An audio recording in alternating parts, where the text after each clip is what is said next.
Qu'est-ce que vous recherchez sur ces sites? Alors en fait, c'est pas spécialement qu'on cherche quelque chose, on fait partie de l'Institut national en recherche archéologique préventive.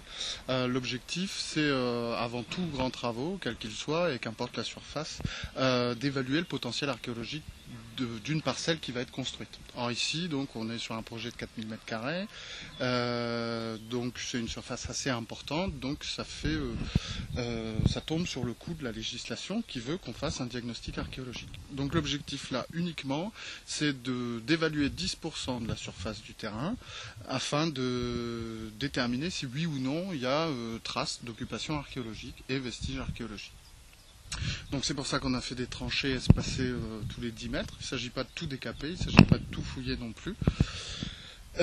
Et dans ces tranchées apparaissent des structures. Alors pour le coup, ici, ces structures archéologiques, elles sont essentiellement des structures en creux, c'est-à-dire qu'on va trouver des fosses, des fossés, des trous de poteaux, qui sont venus marquer le sous-sol, en fait. Donc c'est des négatifs de trous de poteaux et des négatifs de fossés qui ont été comblés il y a très longtemps. Donc tout l'objectif, c'est de dresser d'abord le plan de tout ça, puis après de couper, et d'essayer de récupérer du mobilier archéologique qui serait tombé dans ces structures, qui nous permettrait de dater leur abandon au minimum, c'est-à-dire le moment où elles sont refermées.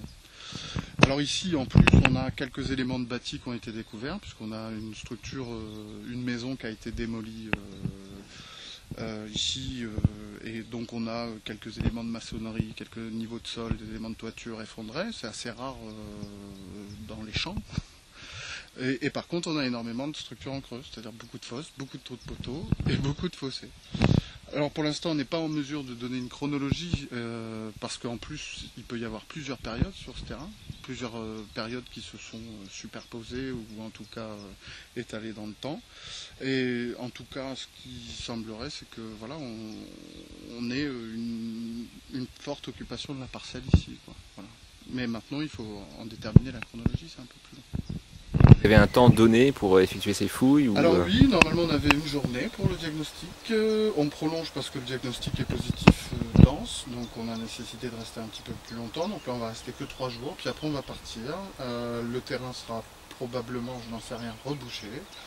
Et puis si nous on effectue un rapport de ce qu'on a fait, ce rapport est étudié et s'il y a nécessité, on engagera peut-être une fouille complémentaire.